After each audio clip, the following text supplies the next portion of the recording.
Hello and welcome to Girl Awakening YouTube. I'm Jo Hendy. And I'm Amanda Parker. Enjoy this episode of Girl Awakening in all of its vulnerable sacredness. And remember to subscribe and share.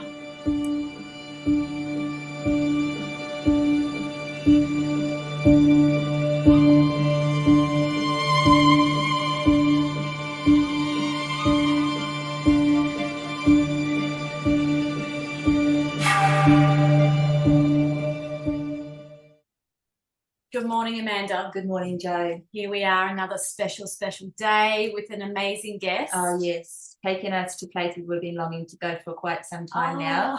So you've got me already. Yeah.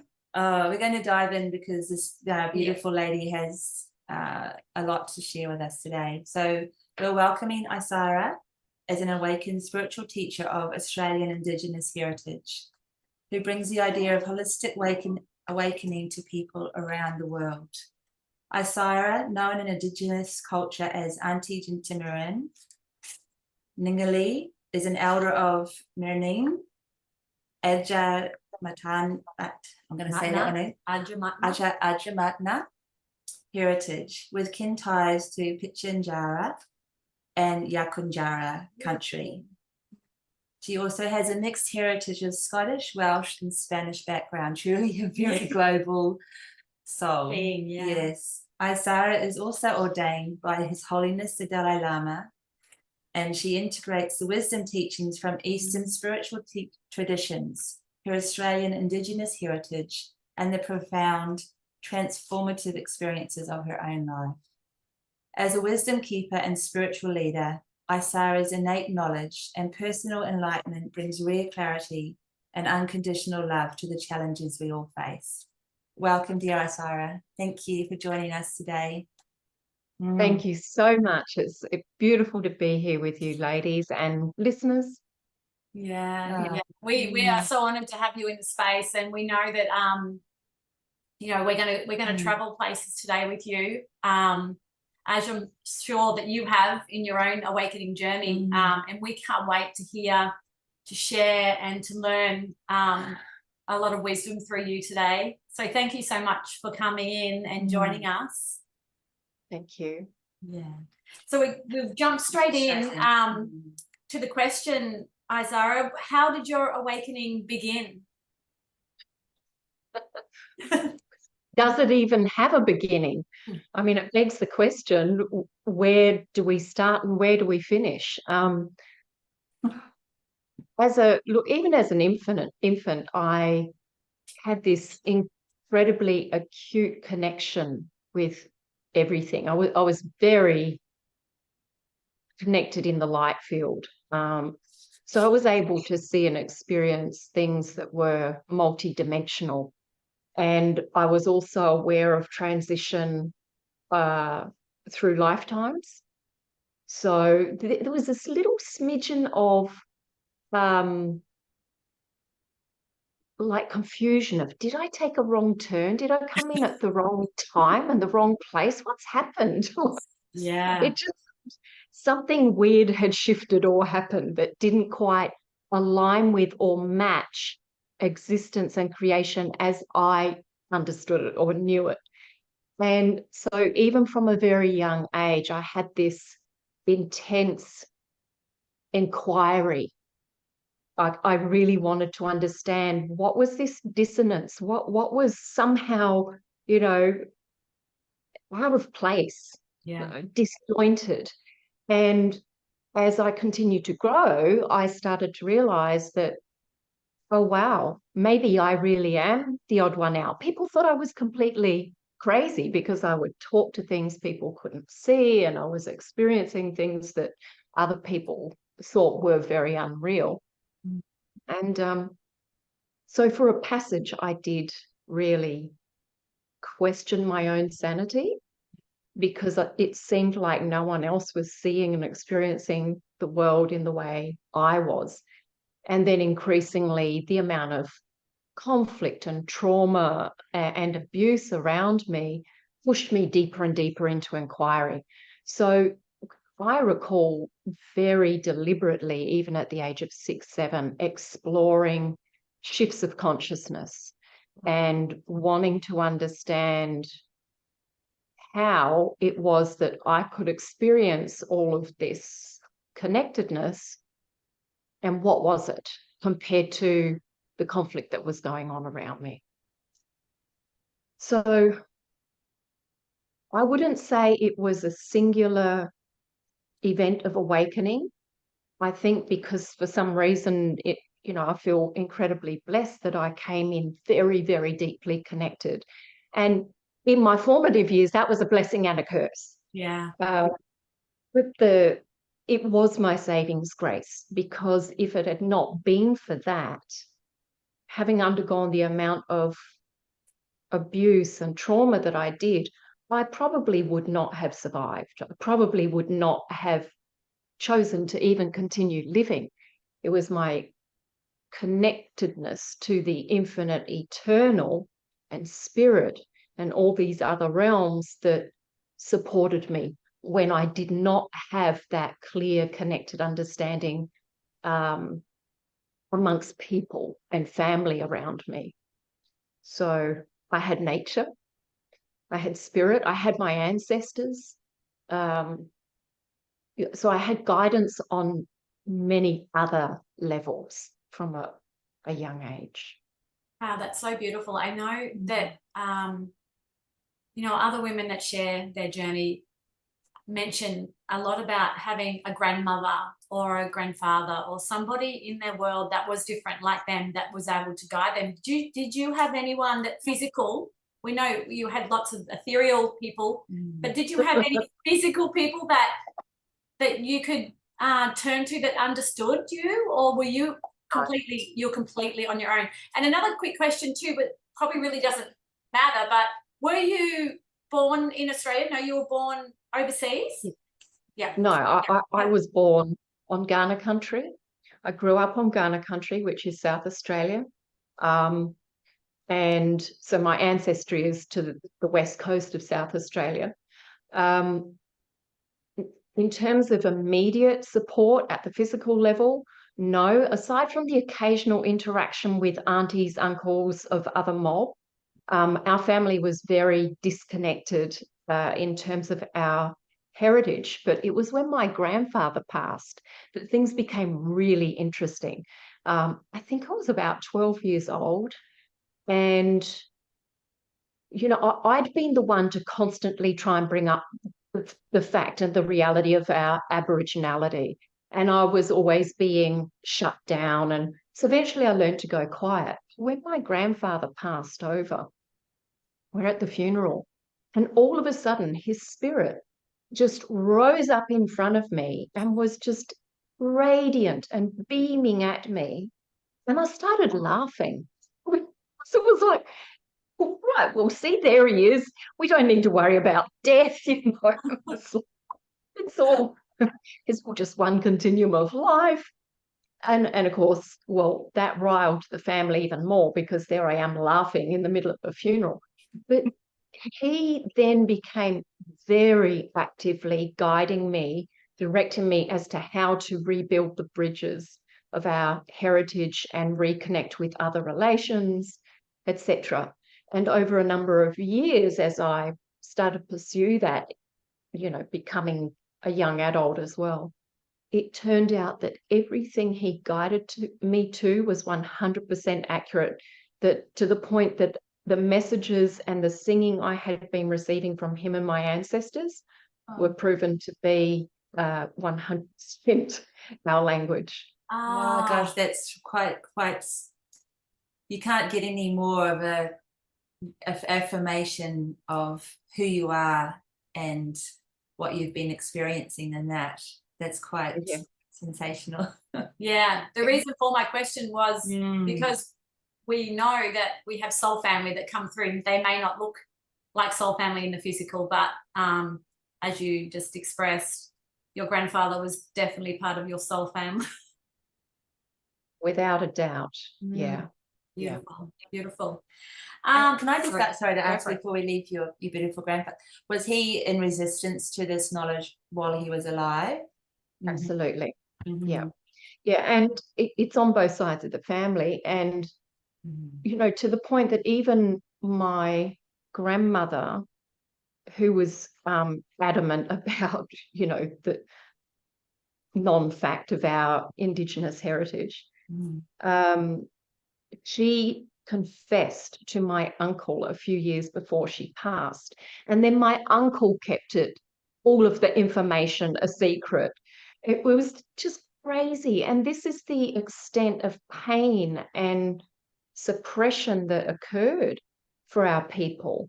And the transference of the trauma and the conflicts as a result of it is, you know, everyone's still working through that. Why do you think that was? Sorry to go off track, but why do you think that was? No, it's so relevant, isn't it? In my family or in general? Well, in my family, shame, fear, for ostracizing, you know, being ostracized, being maltreated, etc. So my great grandmother was stolen from her country, put into a mission, taken by the Giles expedition, and had other children up in Central Australia, hence our kin ties to Pitjantjatjara, Yuckanjara country as well. And that's deep trauma history. So survival depended on maintaining a code of secrecy and denying and rejecting one's Indigenous heritage, because it meant that it provided greater safety, greater opportunities, greater respect, etc. When really that was a facade, because you can't, you know, you can't divorce yourself from your DNA or your spirit, let alone what's going on genetically. And all of that culture, I've come to really understand my way of thinking, my brain, my whole psyche is completely different to the average westernized person, albeit I've got mixed blood, but the way I think is still very, very Indigenous. The way I feel, the way I see life is very Indigenous. And it is a complete clash of cultures. It's a total disregard for our natural laws and our natural self to live the way we're living now. So great. So hear that. To hear that, and you said it so beautifully. And there's so much to honor, and there's so much to learn through all of what you've just said. Simply, even just as a, you know, the average person on the street, to honor every moment of what you just said, let alone the pivotal times that we're in, making it like a hot seat that we're all sitting in. Right. And I feel the reason it is relevant to every single person, and I think this is a really important point for us to dive into, because a lot of people feel, oh, well, Indigenous and Aboriginal, and oh, yeah, well, that's historical, and oh, well, what relevance does that have to me other than, oh, well, we should be more tolerant and we should overcome racism and blah, blah, blah. No, it is utterly relevant to every single one of us for our well-being, for sustainability, for connectivity. We know that mental health is contingent on the level of our connection with ourselves, with family, and our environment. It's all about the environment that we are operating in. And you cannot get an example of something more connected than Indigenous cultures and society. If we look back into ourselves and, you know, every single person on the planet, we'll find all of our ancestors were Indigenous. We all lived as earth children in harmony, in accord with the natural laws. Did our rituals differ? Absolutely, of course. Did the way we frame it vary? Absolutely. That diversity, of course, is beautiful and wondrous. However, there are such deep core similarities and principles that underpinned the way we lived. Every single human on the planet lived in a way that was sustainable until we disconnected from nature. until we were dispossessed. And it's at that point that the mental health epidemic began. Oh, wow. We're trying to draw a circle around all the, the chaos going on now in the world. But let's dig down into it and look at the root causes of it. And we'll see it's all about disconnection and malalignment. And it's even bigger than just that singular topic that revolves around awakening and enlightenment. It's even bigger than just, well, I'm disconnected from myself. I'm disconnected from, the numinous idea of creation. We are disconnected from the entire fabric of creation. That is our shared grief on this planet. That is our shared conflict, and that is what we need to address. And exactly why Indigenous heritage and culture is absolutely of value, a treasure trove for every single person on this planet, especially those who want to awaken. Yeah, absolutely. I think we should cut that excerpt and put it up there with Martin Luther King, I Had a Dream, because that just really, yeah.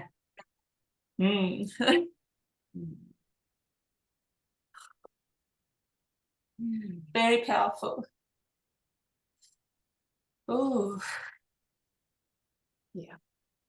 But I think if we put it in simple terms, even like a science aspect of what you just said, like for people who don't want to acknowledge any of the soul essence, the sat nam, the truth of what you just shared, if we look at the water we have on the earth is the water we have on earth. We don't make new water.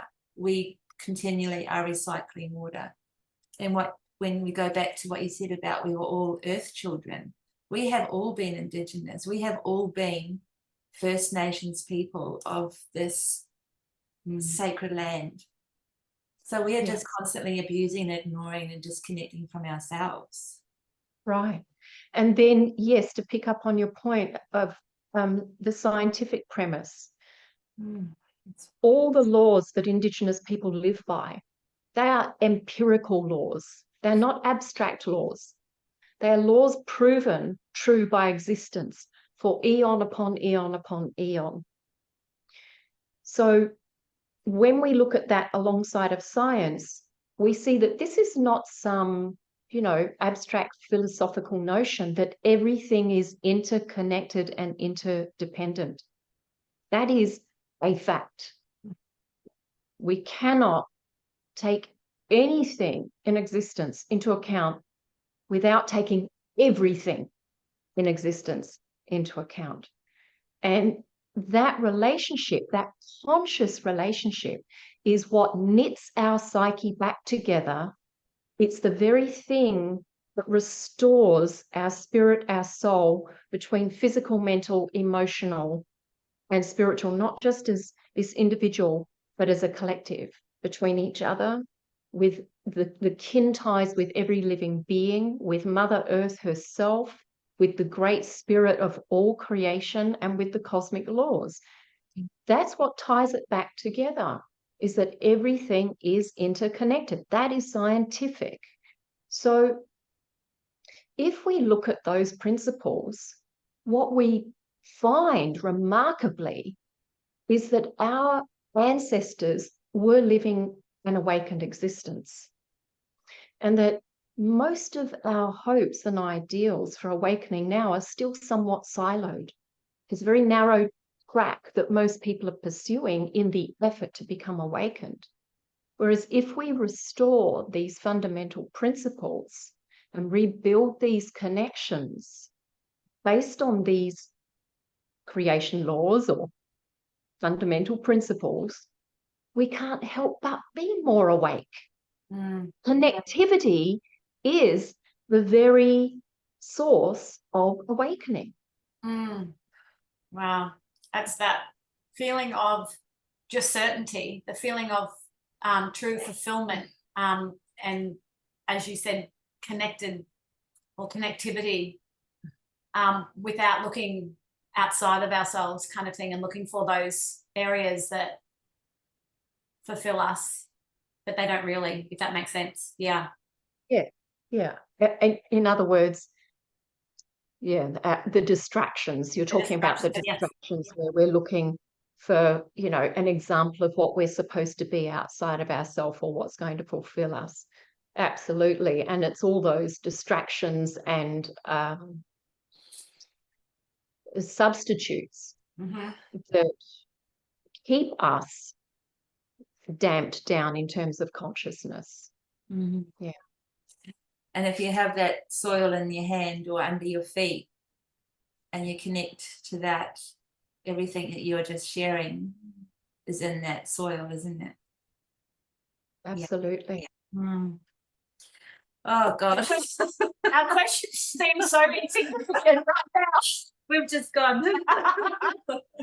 They really feel very insignificant. But you know, for our listeners, we will ask them just so but we don't want you, we want you to share from that place that you're sharing from. If you could, that would be absolutely beautiful. The incredible power that's coming from you, Isira, is just part of that switch that the world is waiting for. Yeah, absolutely. Thank you. So we've kind of already touched on this, but we'd love you to take another cut in it. But when did you first notice the shift in your thoughts about the world around you? When we know that you're started very young for you, but I'm sure, I'll just hand it over. Well, it was a sequence of shifts for me, being at school and observing the amount of conflict and abuse that occurred in school, not just in my home or family environment, and realizing how connected I was, and yet trying to operate in a really deeply disconnected world. But I think the biggest shift happened, there was a pinnacle event after around the age of 15. I was really struggling with my entire world, the abuse in the family and the suffering and the abuse I was experiencing at school. And I just got to a point where it was enough. I just didn't want to do it anymore. And so I left home and I ended up homeless. And I'd always had these very psychic experiences. So I kept having this recurring dream of being hunted down by someone, and this overwhelming, intense instinct that I was going to be killed. And I was constantly trying to get away. I ended up being picked up by an adult couple. And I thought, oh, well, I'll be safe if I go and stay with them. It ended up that a man was living in the shed in the back of their place, and he took a bit of a liking for me, and the more he pursued me, the more I tried to pull away, the more he pursued me. It resulted in an event one night where the couple were out away, and this man pushed himself on me, tried to push himself on me. My resistance meant he completely snapped. And I was in the dream, in reality.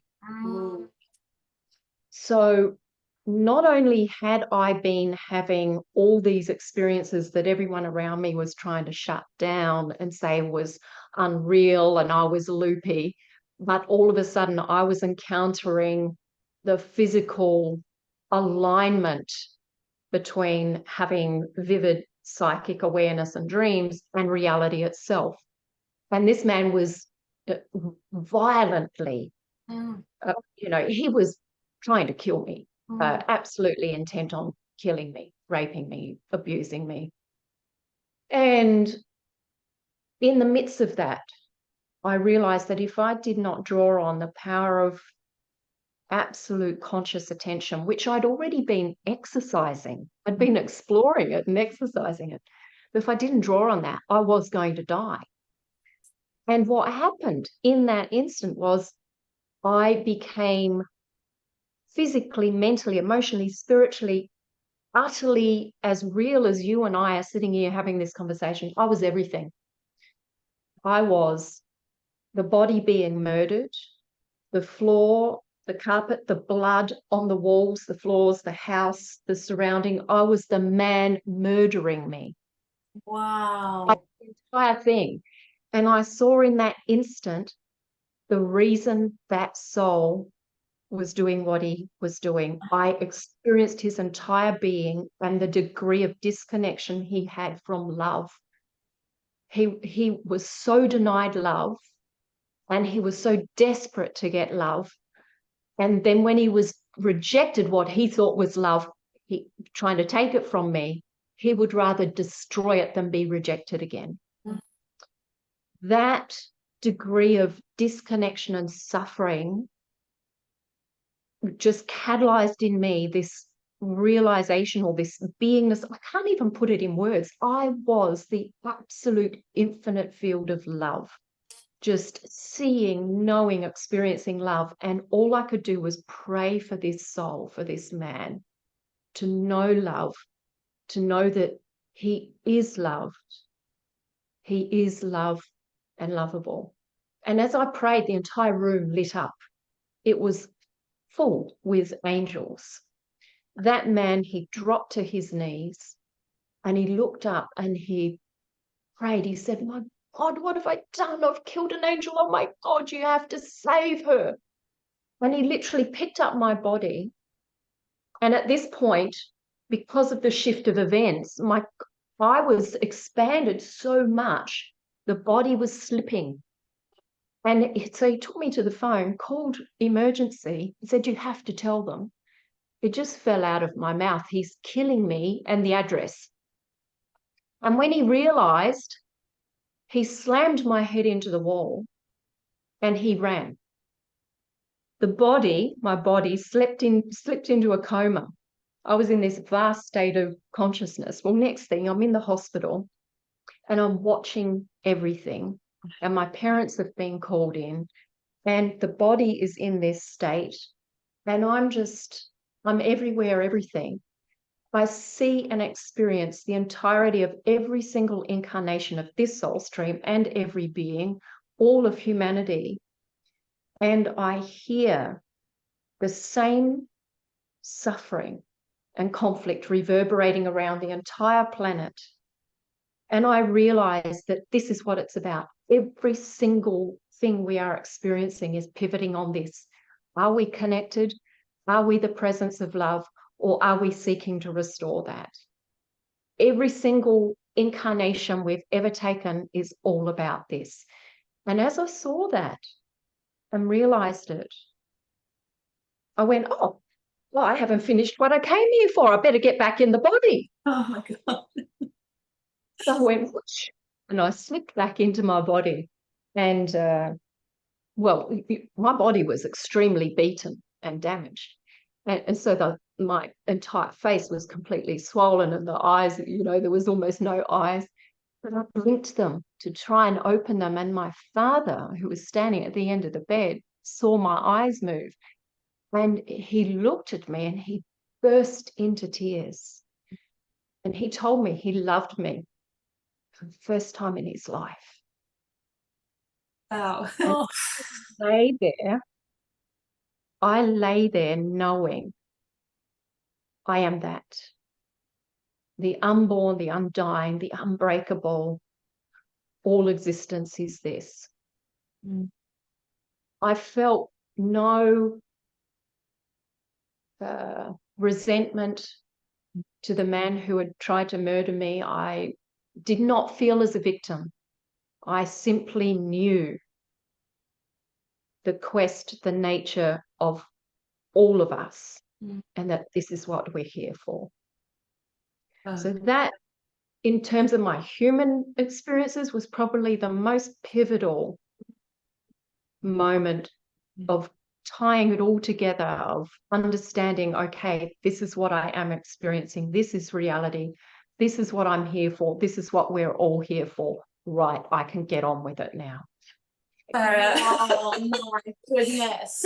My goodness. At 15, to have that deep passage into grace and all-knowingness, and then to continue on in that vein, you've just you have certainly been awake right from the very beginning. It's incredible. Yes. And it's, you know, and not, it's like an ascended mastery that you're describing. That's really literally the sense that I'm not trying to box you or give you a name or anything like that, but just the essence of what we're feeling from your being.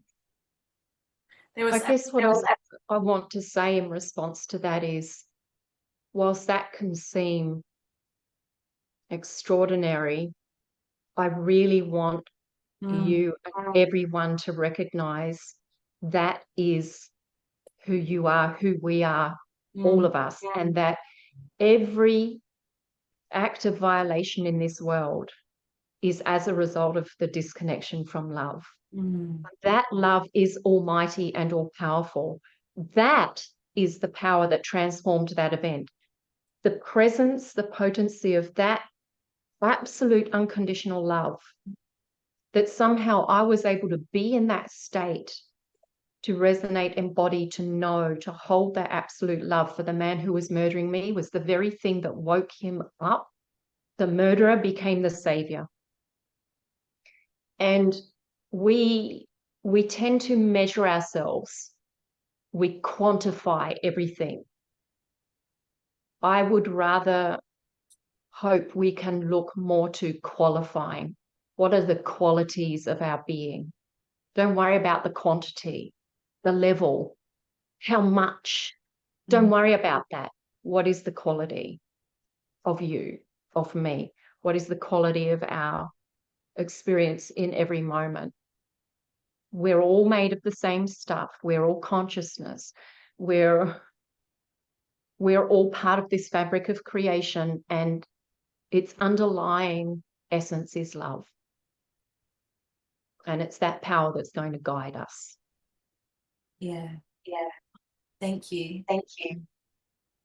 I feel when our listeners hear you share that experience, like we've been sitting here, I feel that in ourselves, you can feel that disconnection, that violation relationship. And I feel it's very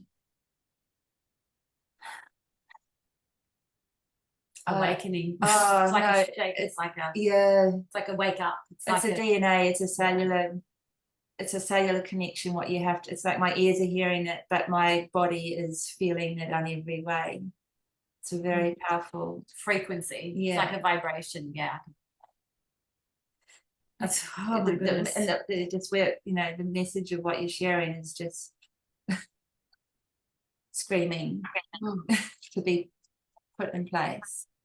Yeah. In everyone's hearts. We're probably going to say that 20 times. 20 times. And I'm not even sure where to go next. Yeah, let's keep going. Let's just keep going. But maybe that question could be really powerful. I think so. Because, after that experience, I'm absolutely sure that it was like, bam, you were a different person. You were alive, living, fully ready. Did you go to your family then, or did they? I mean, just hearing your father say he loved you for the first time, was that allowed? Did that allow that to open up? Definitely. My family took me back home. It was the beginning of a huge process of healing and transformation and reconciliation. You know, it was big. You know, it wasn't that everything was all of a sudden all, you know, sweet and roses and back into place, but it had fundamentally changed everything, without a doubt. Yeah, it's funny because a lot of other women, definitely not the same experience, but when they've had an experience where spirit or soul or somebody has come through and spoken to them, they say that from that moment on, they have this certainty within them that's like almost unwavering connection to source, that now they know and they trust, and that from here on in, it's just a certainty inside of them that won't unwaver them from anything. Did that happen after that experience for you? I think what happened with that experience was it integrated it more. I'll share with you a really funny little example of an experience I had even earlier. So when I was staying with my grandmother, we'd stay there occasionally on weekends, and she used to keep sweets in the cupboard. And at that stage, as a child, I had a bit of a sweet tooth. So she used these little sugar cubes in a dish. And I asked her before bed, oh, can I have some biscuit or some lollies or something? No, you've done your teeth. It's time for bed. So anyway, while she's doing something else with my sister, my younger sister, I snuck off into the kitchen and I stole a couple of these little sugar cubes out of the bowl. And I went and I quickly climbed into bed. And I'm lying in bed and I've got the little sugar cubes. And next thing, she comes in and she's going to make sure we're all tucked in. Well, for some reason, she pulled up the sheet to smooth it out before she tucked it in. And she went,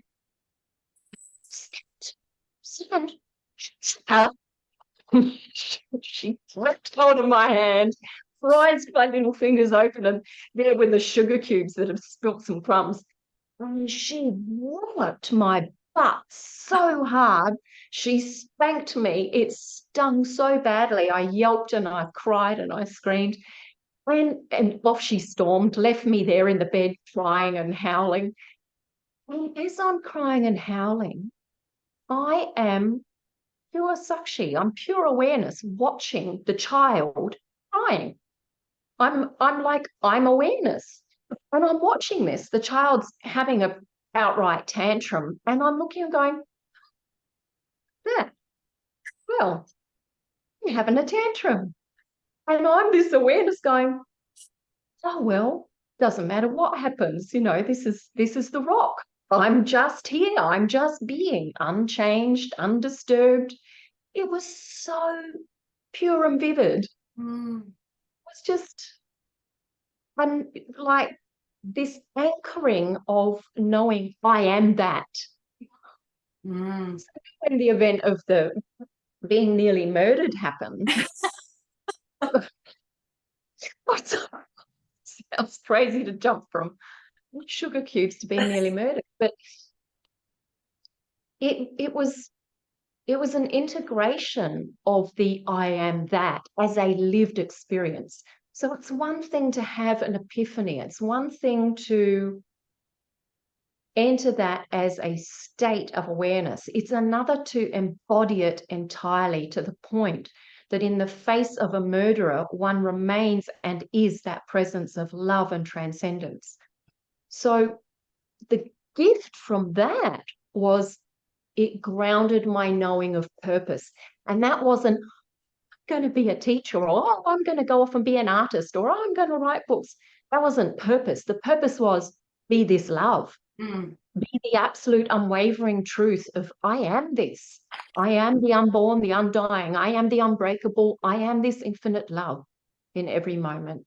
That is the purpose. Wow, that is so powerful. And we are literally going to go off track. We're going to scrap the questions today. We are going to scrap the questions because I just want to jump into that and say, so where did that take you from there? Like, where did you're now like 15? Are you 15 now?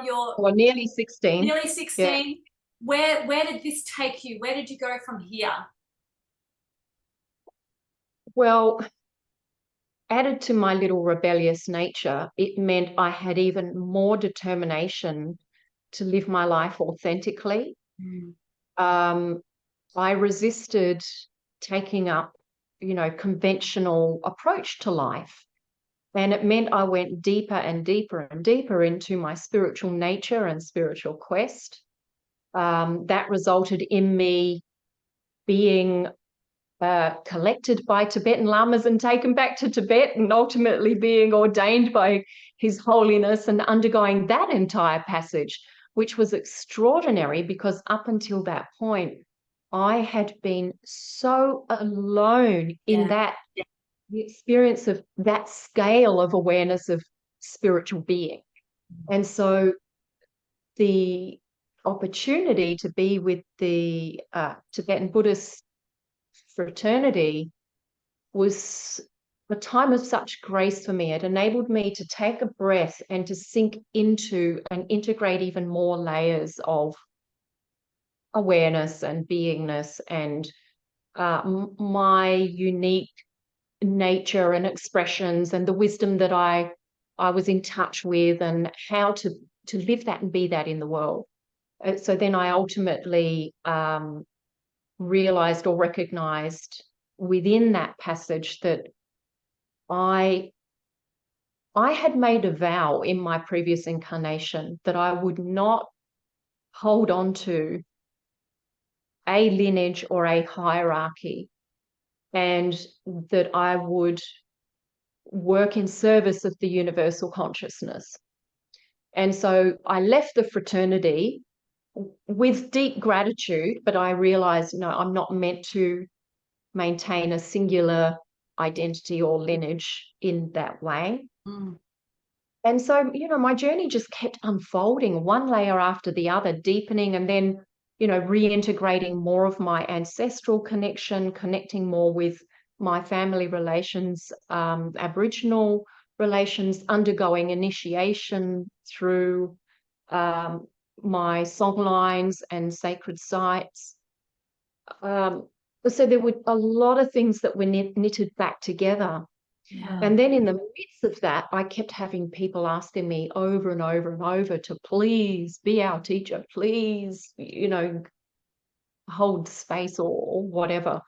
And I'd resisted that for a long time until I was kind of pushed into that scenario or role, Yeah. So kind of like you gave into that relationship with the internal world, and then there was a point where you were out there for other people as well, to share what you'd knitted together, what you'd integrated, Yeah. Which has just been extraordinary, such a blessing and so profound to share with so many people in such an intimate way, because there is nothing more intimate than coming back to truth and sharing that space of sitting in truth together. You can't get more intimate than that. You can't be more exposed or vulnerable than inviting oneself to be authentic again, inviting oneself into the space of absolutely unconditional love. And everything that gets exposed in that process, that it can be profoundly humiliating. It can be so embarrassing when we're confronted with our conditions and the ego. But the opportunity for us to sit together and hold space and hold presence that is just love, that says, I see you. Yes, here are the conditions, and you are seen. We are seen. We are this love. That's just incredible to be able to share that with so many people. Oh, yes. Yeah.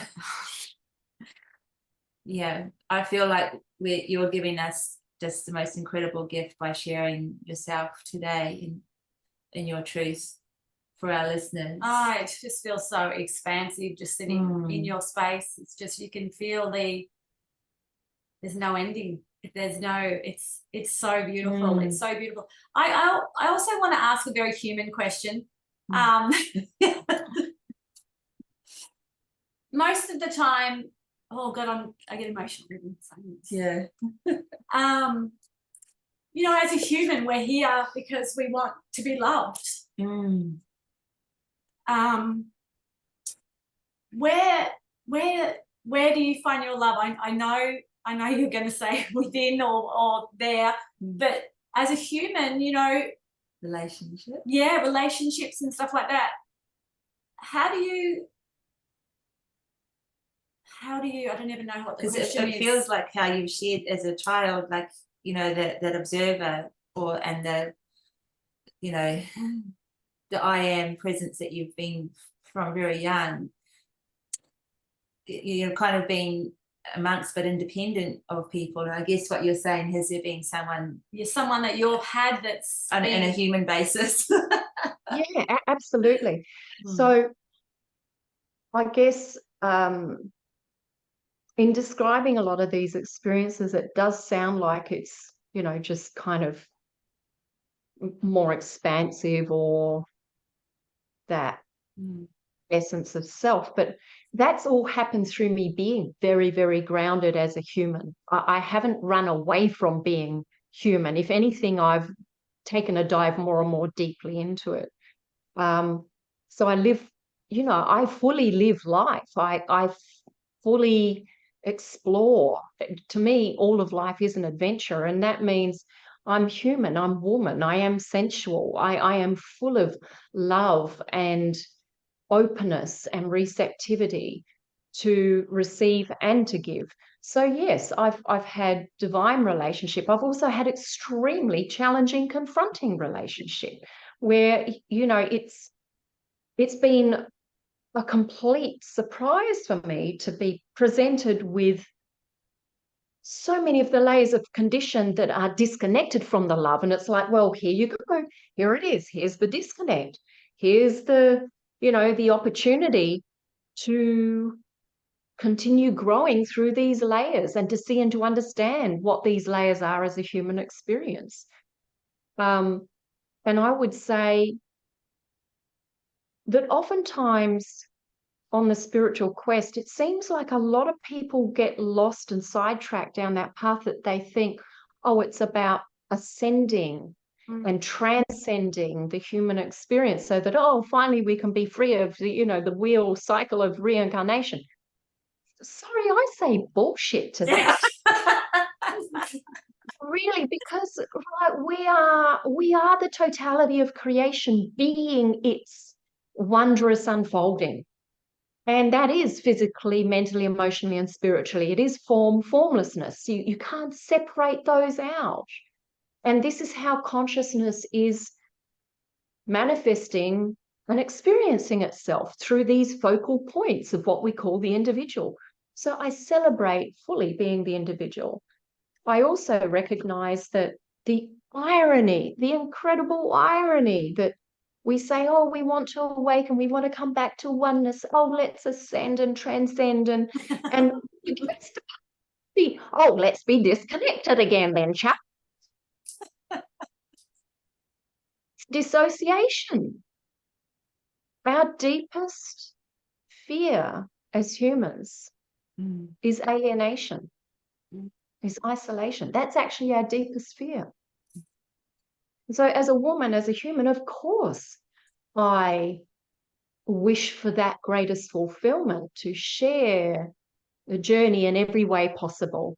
I have beautiful, deep relationships with so many people. Those who work with me have been absolutely extraordinary as my companions in devotion and love and service.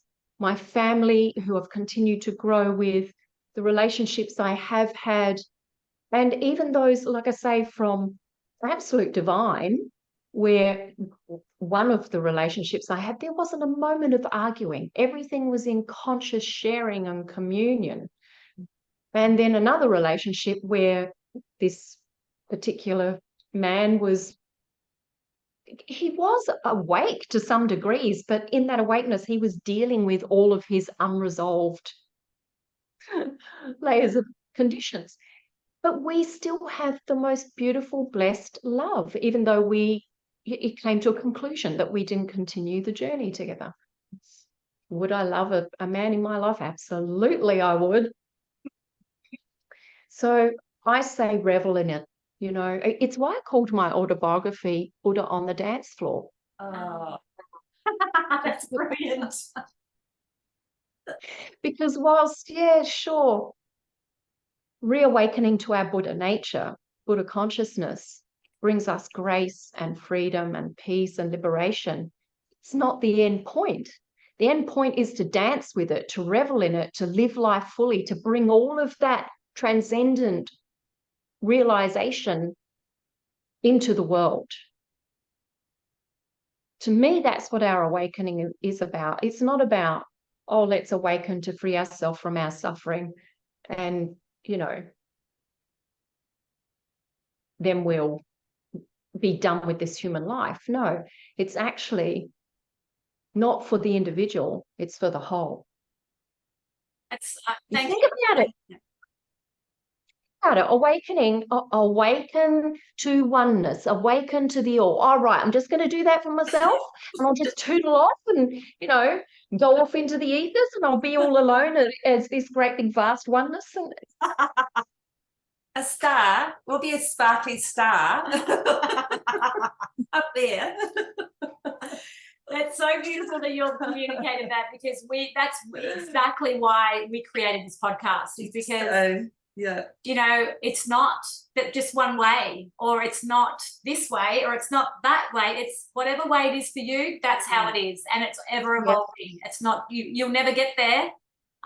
You know, and that's the fun of it. That's the fun of it. That's the journey, and that's the ride. And it's, you know, and the one thing that I've been learning personally is, I did think that once upon a time that it was all about connecting with source and going up and being free up there somewhere. You know, I didn't even know where that was, but being here but coming home. I'm home now. yeah. Through even doing this podcast, I'm learning more about the full grounding back into earth, you know, and that's exactly where more of the awakening begins, when we go back in. Yeah, absolutely. And it's why, in some ways, I've gone full circle back to my Indigenous heritage too, and I really incorporate that in what I share, because, you know, to me, I can't see something more real than that ties in perfectly with awakening. Because if we are interconnected with all aspects of self through creation, through nature, through our kin ties, our relationships with soul, with spirit, that we're all part of that same being, and with the cosmic laws, the natural laws, then it's kind of foolproof. You know, we don't even need to try to awaken. It just happens naturally. And I guess what you just said, it's not trying to be in a different state. It's allowing being in this moment of ourselves is oh yeah, beautiful. Wow. Yeah. So that's kind of like a segue in a way, because into what you do, isn't it, as far as country and how you share awakening with people, is taking people out onto country. Is that, can you share a little bit around, because I feel like that's a part of where we could go next with you. Beautiful. I would say it's one of the things I'm most passionate about, is inviting people into that immersive experience where people get the opportunity to sit on country and apply, you know, a lot of the tools so many people have gained with meditation and self-reflection, etc. But to really integrate that with the direct experience of being still, being in dadari, being in absolute receptivity on country, in a way that activates us, that doesn't happen when we attempt it in isolation, when we're just sitting, you know, in the corner of our room or in a meditation hall. It's a very, very different dynamic when we come together as community, and we're doing that supported by nature and ancestors and spirit, and also from ritual. You know, it activates and stimulates something that's very deep in our DNA as humans. The ritual of sitting around fire is something that every human feels something from. You know, we're all activated by that. The ritual of bare feet on earth, sitting on earth with your back against a tree, etc. It's been proven with science how much that reactivates us. So I do a lot of different events, and I do really try to commit to at least one retreat a year. So there is one coming up in April of 2024, and that'll be in the Hunter Valley region. That's New country. So I've also done a lot of pilgrimage, taking people into Central Australia, Uluru, following the songline of my great-grandmother. That's incredibly profound and powerful when we've done that. And for those who can't necessarily physically come along and join in, I do share online as well, and I love to join in with these type of events. And there's also a bit of a portal that people can access if they do want to listen to more programs or pick up a few more tools that can help them deepen their own reconnection, and that's the Awakening Place. You can find that through the website as well. Yeah. Isira. And then there's the books.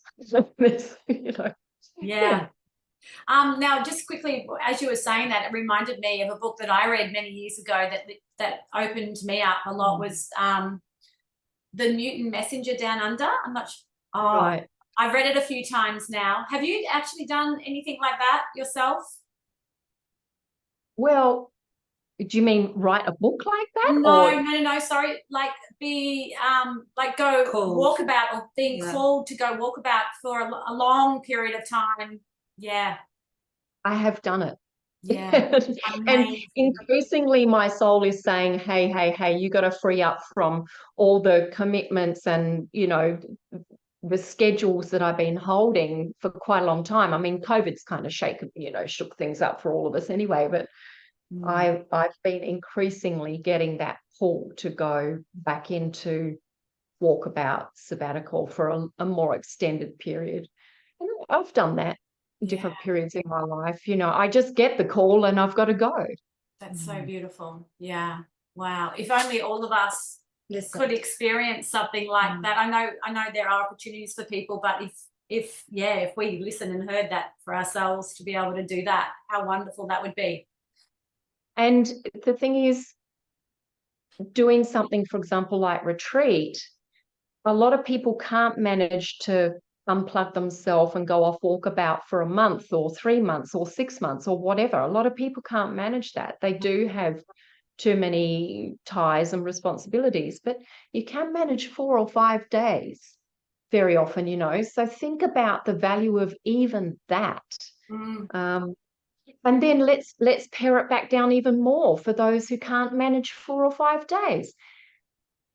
Find a day a week. For those of you who can't manage a day a week, find an hour a week. Unplug. Take your shoes off. Sit on earth.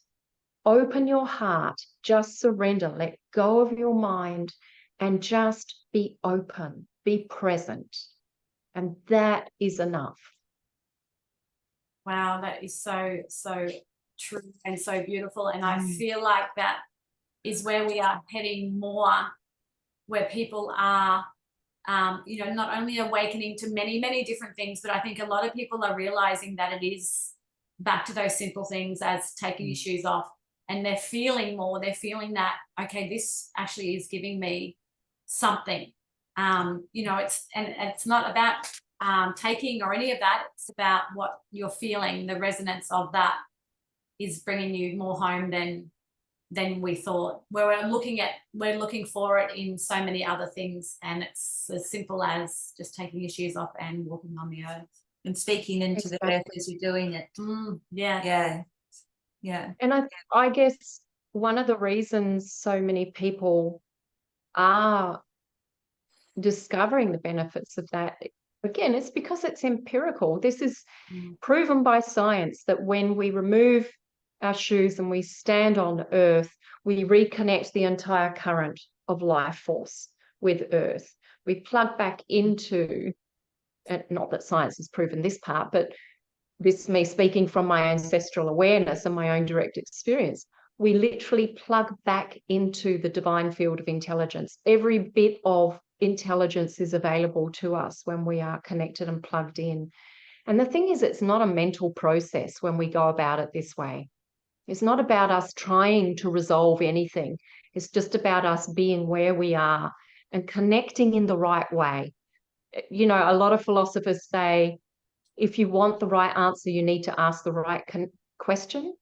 And I guess what I'm saying is, if you want the right experience, you need to create the right experience. Yeah. And that's it, very simply. It starts with these simple adjustments, and they're so natural. And science has proven, well, it changes our neurological activity, our brainwave states, our physiology. And so the effects are immediate. And I think that's like science is coming back around to, with more and more expansion in the field of quantum physics and quantum everything, that, you know, science is starting to go, oh, okay, yes, well, actually, this and that, as you just shared. But in this way, could you just share with our listeners, like, we've talked about song lines a few times, and could you just share with our listeners what song lines are, or, you know? Sure. Well, there's different levels of how it will be explained. So I just want to start with that, so that everyone who's listening doesn't feel confused if you hear a different explanation. In general, song lines speak to our relationship culturally. So our mob, our tribe, our clan, where we live, and the connection we have to specific places, sacred sites, the animals, the creatures, the waterways, the rocks, all the life channels, etc. And so the song lines give us a map. And through the song line, we know our seasons, the cycles, our relationship with all the different life forms, our responsibilities within our clan and our tribe, where we can travel to, where we cannot travel to. It ties in deeply with our language. And it's this holistic way of tying together information, memory, our part and our relationship with it, and our responsibility to the future. So for me, my song lines keep me deeply connected to my ancestors and the ongoing patterns of life and my relationship to it in the here and now as well. Thank you. Yeah, that's beautiful. That's beautiful. I think I have one more question around. I actually have two questions. So continuing on with mob and ancestry and connection to country, for a lot of people who don't identify with being First Nations, how the relationship with being an ally or speaking into mob, or feeling that connection with First Nations people, is there anything that you could share around a safe place, if you like, where people feel that they can step in without being inappropriate or feeling that they're, I guess, being culturally greenwashing, or, you know, those kind of grey areas where people don't feel sure whether they should or could or can connect in a way that is so needed? Right. Does that make sense? I would advise, and again, a little caveat is, you know, I can't advise or guide everyone on, you know, there's no one way, and different people will have their own experience. What I would say is, in accord with our culture amongst all tribes, is the first principle of dadari, which is, in its most basic translation, is deep listening. In its whole translation, it's about total receptivity. And so the first cultural principle is to come with open ears and a closed mouth. So anyone who wants to connect with Indigenous people would benefit enormously from that first stance, is come in ready and willing to listen and learn. And then the connections will show themselves from there. Because when we come in that way, and I come in that way to any country I visit that is not my own ancestral country, to any auntie, uncle, in any other relation, I sit or stand in company, present, pause, introduce myself, and ask questions. I'm open, or I just listen. What happens when we do that, and it's a very human thing, we know as counsellors, what is the job of a counsellor? Not to judge or try to direct or push, but to first hold a space of listening, make it a safe space for the other person to be heard. That builds trust and openness. And so that's the biggest thing that we need now to restore between Indigenous and non-Indigenous people, is trust. And listening, just being present, watching, listening and learning to the other is the way to build trust. Thank you. We can take that bit of advice for Everything. all relationships and all interactions. That's so beautiful. We are moving on in time. I've got one more question, and then Joe's going to ask a question. Yep. Your name, Isira, you spoke around being with the Tibetan monks and in His Holiness company. And for me, Isira has, I instantly feel connected to goddess, priestess energy. Is it a chosen name for you, or is that something? It was passed on to me as a yogic name. It certainly brings together some of those higher representations, I guess. In fact, I've had so many names throughout my lifetime. Anyone would think I've got an identity crisis. It's not at all. I'm just not attached, and there's just so many aspects to being. Interestingly, I found out recently, Isira is in the Quran, refers to the light realm. Beautiful. Yeah. Lovely, lovely, lovely. So yeah, I love that. And I think the resonancy with the name as it fits your evolution, your expansion, your journey is a beautiful thing to embrace. As you said, not to be attached, but to the resonancy is what fits at the time. Yeah, I love that. That's definitely the case. And I find it fascinating because a lot of people pass judgment on others when they get a spiritual name or so, change their name or something like that. But how you just described it is perfect, because we are constantly evolving, and we occupy a different vibrational mindset in different stages of our journey. I know for myself, even from the youngest age I could remember, I so felt like the name I was given at birth just was dissonant to me, my being, my soul. I was like,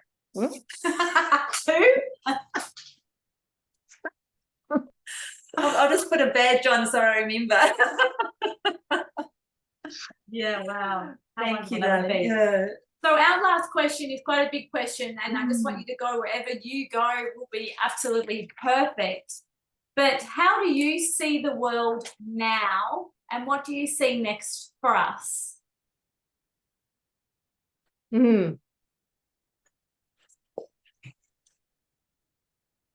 How I see the world now is a multi-layered kaleidoscope. And what I mean by that is we could look at the world through any given lens in any moment. It is so extraordinary and so overwhelming and so confusing all at the same time. It is wondrous It is exciting. It is adventurous. It is confronting. It is frightening. It is threatening. It is opportunity. It is transforming. It is quickening. It is accelerating. It is awakening. It's everything. We are in a time where what I see happening is an overlap, if you like, of two primary paradigms. So if we think of one paradigm like a sphere being the unconscious, the conflict and the disconnect, and the other paradigm being our true nature and reawakening to that. And it's like we're in the middle, we're in the overlap. And then if we look at it in a more 3D or multi-dimensional model, we see that there's this spiraling simultaneously of catalyzing, awakening and healing and transforming, and unraveling and collapsing and corruption and utter depraved ends of the ego. You know, it's like it's just, yeah, it's all happening all at the same time. And so there's a couple of things happening as a result of that. One is we're suffering the consequences of being malaligned, that generally speaking, at large, we're so malaligned from the natural order of things that symptomatically things are accelerating. More and more people are becoming more sensitive.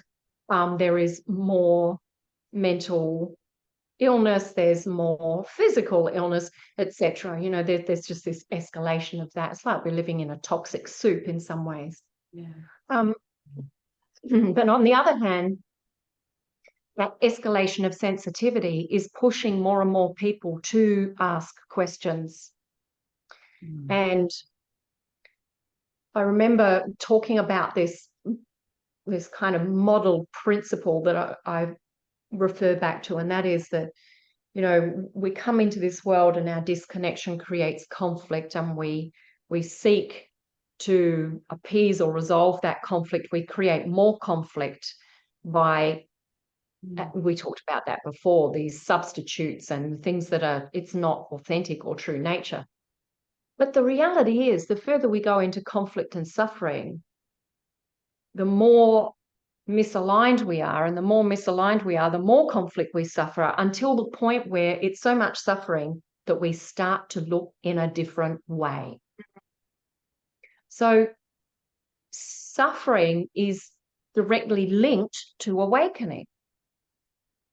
We actually cannot continue to suffer and not awaken, because at some point we seek out, which ironically actually points us back in. And as a result, we start to look in a new way, in a different way. So it's you know, the universe and its makeup is really, it's foolproof. We think we can, you know, that we're stuck and that there's no hope. But that's only because we're so myopic as humans. We're so short-sighted. We're fixated with ourselves and this little timestamp of life and the universe. But we're not even a blip in the scheme of the universe. I mean, you know, it's been measured now, well, according to where science is at now, that the universe, the cosmos, is 14 billion light years in its span. Wow. So, like, how do we even fathom that? Yeah. And here we are worried about ourselves and where the world is at. Well, of course, because we're being it, having the experience. What I'm trying to do is say, let's keep massaging our perspective on things. Try to stay aware that there's always another perspective we can look at it from. And that when we're in a time of chaos and confusion and things seem really unpredictable, it's actually the invitation to surrender our control and to trust more. And, you know, the more we try to control, the more out of control we become. So I see the opportunity in it all. I see the invitation in it all. That whilst, yes, it's a rough ride and it ain't going to be over in a hurry, you know, there's no golden age. It's just sort of like, snap, we've gone through the Lion's Gate now, folks, and we're in the golden age. You know, it's not going to just happen like that. Oh, look around us. Life creation doesn't happen like that. It is so incremental. Mm. So we need to learn paucity, to settle back into the natural order of things. Yeah. To be okay with that, to be okay with the craziness and the chaos and the turbulence. Because this is the passage we chose to be in. And there's a reason for that. Absolutely. And in the midst of all of that is love. If I, as a human, and remember, I'm human, you might think, hang on, well, she's some extraordinary being. She talks about this. Human. I am a human woman. If I, in the face of being murdered, nearly murdered, am able to connect with love, you, in the face of a challenging day, in your car or at the checkout with the checkout chick or whatever's going on, you are able to hold love. yeah. You know, it doesn't matter what we're faced with. We are able to hold love. To me, that's the thing we just need to see that's happening in the world. Is it's a cry for love. Crisis, conflict is a cry for love and connection.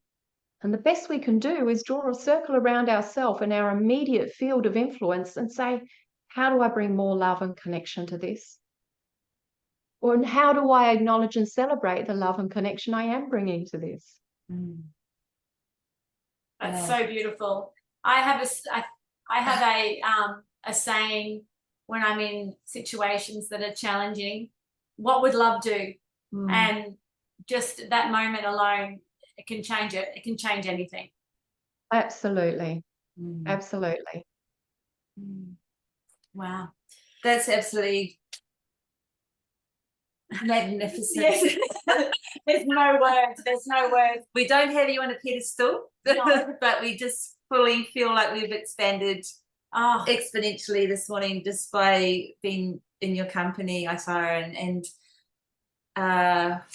you know, the cellular, the energetic activation It's palpable. is palpable. Yeah. And we just can't wait to share you with our listeners and celebrate in their activation and awareness and connection with what you shared with us today. Thank you so much. Thank you so much. Thank you. It's just been an absolute joy to share with you. I love what you're doing. Keep doing it. You know, we're all playing our part. It's wonderful. And well, I'll see you everywhere, and in amongst it somewhere, be a joy to bump into you again. Oh, absolutely. Absolutely. You can count on that. It will happen. We know it will happen. Thank you. Thank you. Thank you so much.